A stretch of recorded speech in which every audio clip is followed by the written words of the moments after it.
Podcasting from the Norwood Community Media Studio in Norwood, Massachusetts, this is Impaction with Impact Norwood, a podcast with one goal in mind, to inspire meaningful prevention through action.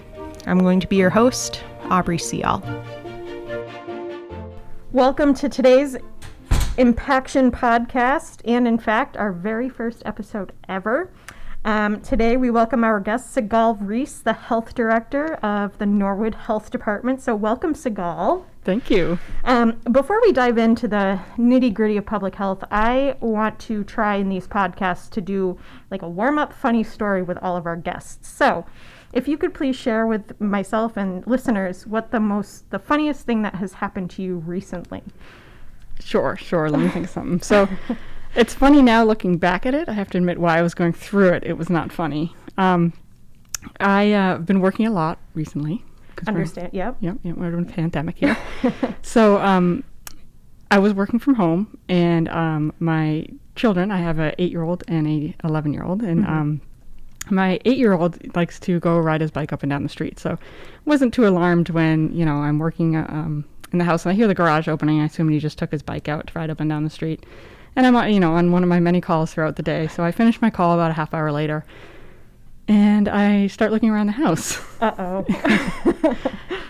He's not on the street. He's not in the house. So like any parent, I immediately begin to panic. Yep. Decide to take the car, and I'm like, I know he went over to the, around the neighborhood. Maybe he's at a friend's house. Let me go find him. But I'm in a total panic. And so as I pull the car out of the garage, I scrape the whole side of the car against the garage. No. Yeah. Oops. Maybe this isn't that funny.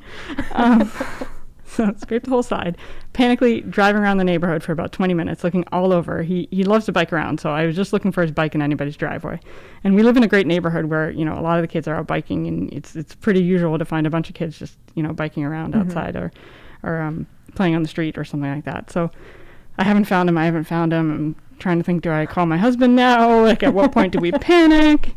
And I said, no, let's just go home, and I'll text a couple friends, see if he's at their house. I said, well, I live on a small cul-de-sac. I said, let me just go down the end of the street. It's only like 5 or 6 houses on it. Maybe he's at the end of the street.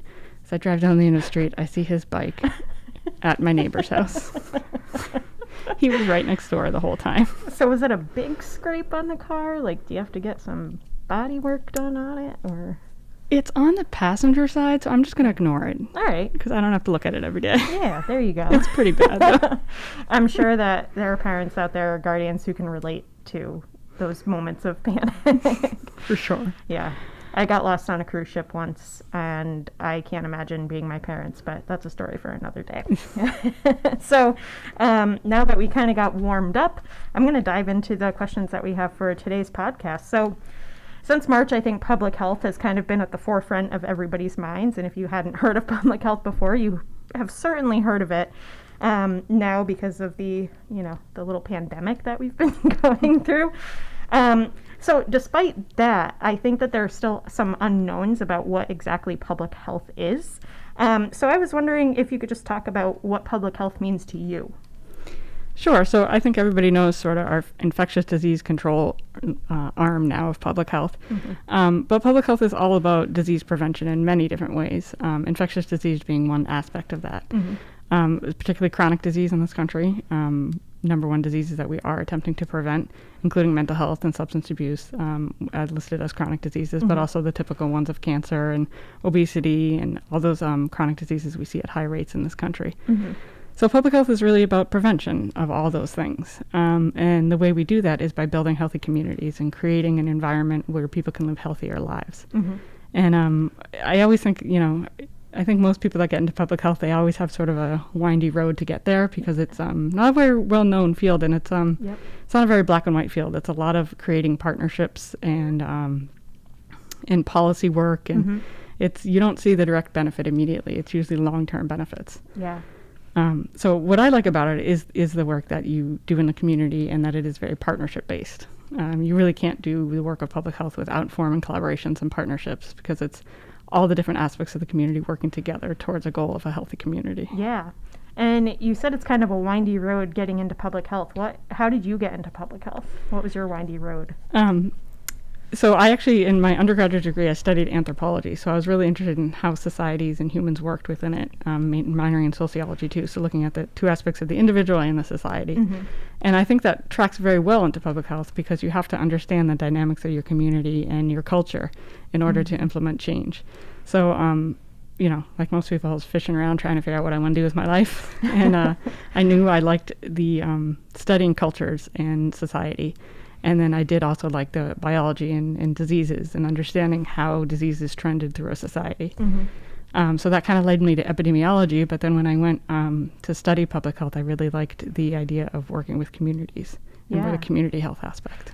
So for those who don't know what epidemiology is, and I'm sorry I'm veering a little bit off track from the questions that I had written, but up until I started doing prevention work, I had no idea what epidemiology meant. So if you can just give a brief description of what that is. Yeah, and that's actually, just to back up, that's a really good point about we tend to use a lot of lingo in public health, like in all industries and professions, but especially in something like public health where we are looking to collaborate.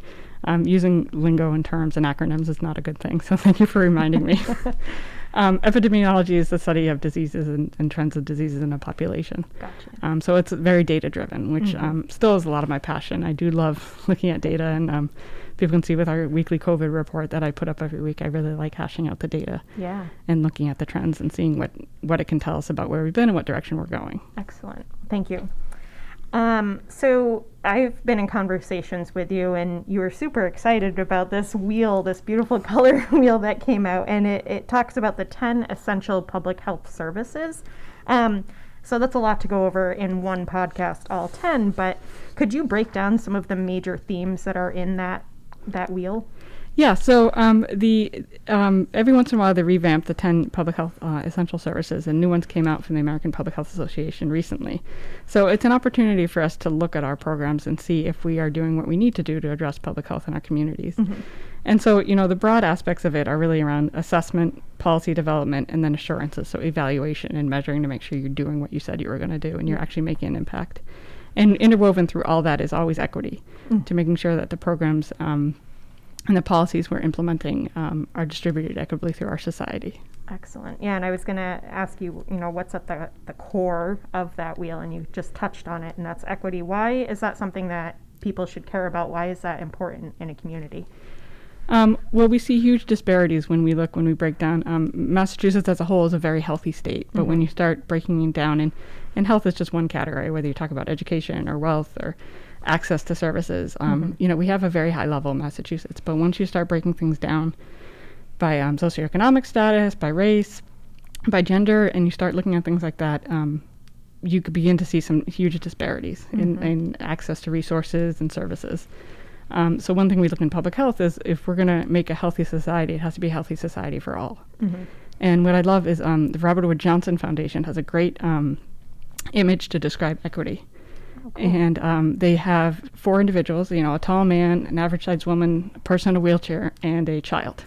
And an equal program would give them all the same bicycle. So they get about a medium-sized bicycle. Well, the really tall man, it's too small for him. The average-sized woman, it works. The person in the wheelchair can't get on, and it's way too big for the child. So an equitable program would provide 4 different types of bicycles. So a large bicycle for the tall man, you know, the regular size bicycle for the woman, and then a handicap bicycle, and then a child bicycle. And that's what equity is. It's designing your programs to meet the needs of different groups in your population. That's a really, really great way of putting it, and I visualized that. So thank you for that imagery. Darn, I was going to ask you another question. Oh, I think that the pandemic, the COVID-19 pandemic, has really kind of highlighted some of the disparities that are happening not only in our community state, but across the country and the world. Do you agree with that? Do you think that the pandemic has been highlighting some of those disparities? Yeah, I think we're definitely seeing disparities that, like I said, have been highlighted by the pandemic. We're seeing the type of cases that we're seeing, not only in Massachusetts and Norwood, but really across the country, are a lot of our essential workers, people that have been working the whole pandemic, usually lower wage workers. So we're seeing a higher number of cases in those type of workers. Also seeing people of color, higher rates of infection with COVID. So we definitely are, through the COVID lens, are seeing the disparities that public health has always been trying to address. Yeah. And I think COVID in many ways has highlighted a lot of deficiencies within our society, and health disparities is just one of them. Yeah, and I hope that real change comes from this pandemic, that we don't go back to some of the old ways of how we were doing things, and that people recognize that these disparities exist and they're real, and we need to do work to resolve those. So I'm going to switch gears a little bit and now kind of bring this back to Impact Norwood. It's still in the spirit of public health, but back in 2014, you, alongside Chief Brooks at the police department, started Impact Norwood. So could you talk a little bit about why you did that and how that relates to public health? Yeah, we definitely saw the impact of substance use on our community, and both from a policing standpoint and from a public health standpoint. And we were struggling with a way to address it. So what we needed to do was really apply the public health principles that we apply to any disease, looking at a logic model, which I know is another terminology, but looking at the reasons why we have a problem, or the reasons why we have a high burden of disease or something, and to go kind of downstream and to understand why we have them.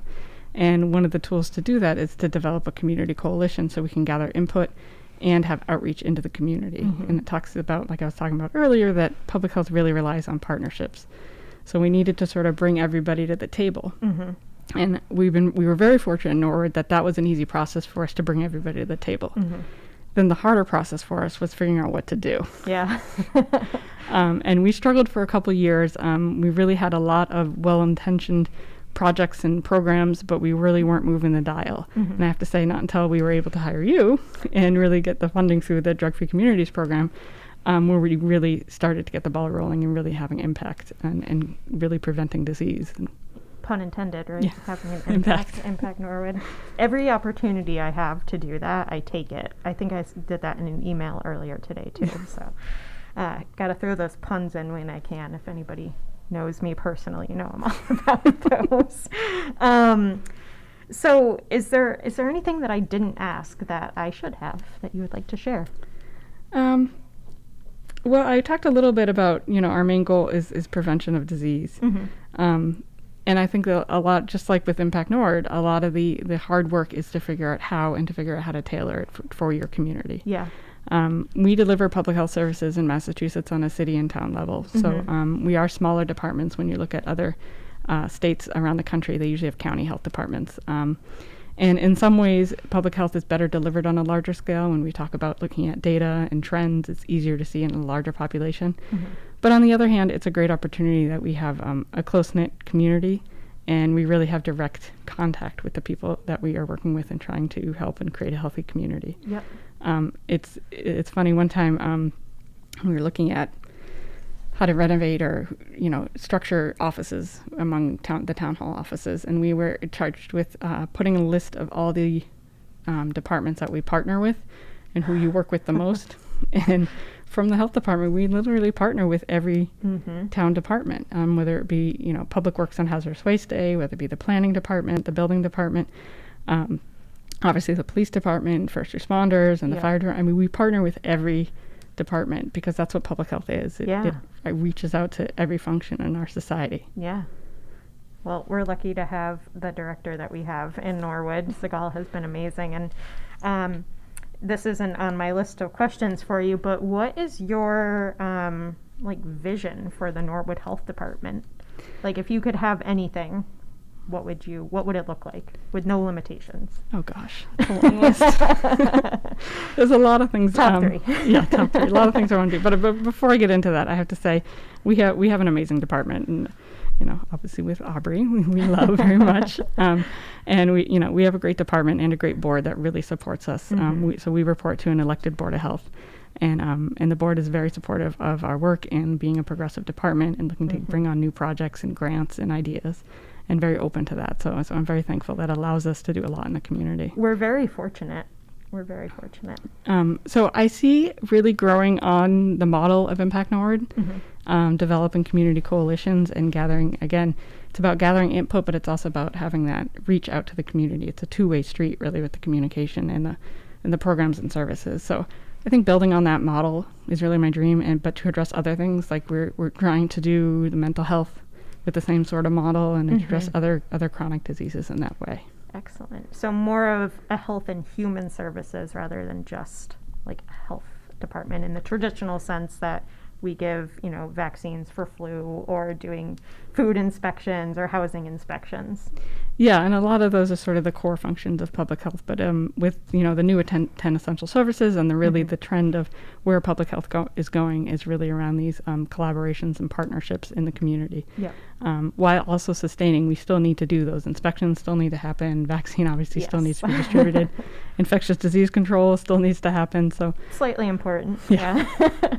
Maintaining all those things, but also expanding and being able to address chronic diseases in a community collaborative way. I think that's a great dream, and I think it's something that is definitely possible in this community. So something I'm going to try and have every podcast guest do.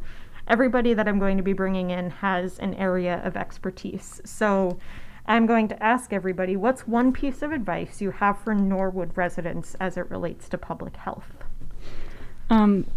I think about your impact, and pun again. Can't get away from it. It's a great word. That's why we put it in the name. And how you can contribute and support to it, because it's the actions of many all together that really move the dial and create that healthy community. So think about how you can contribute and how you can help the community as a whole. Excellent. Well, thank you so much for joining us today. Greatly appreciate it. And thank you to our listeners for bearing with us as we get our feet wet and try this whole podcast thing out. So you can tune in again in 2 weeks to hear our next episode. Great. Thank you. Yeah. That was Impaction for this week. Join us again in 2 weeks. Huge thank you to Norwood Community Media for allowing us to use their space and their incredible equipment to record this podcast.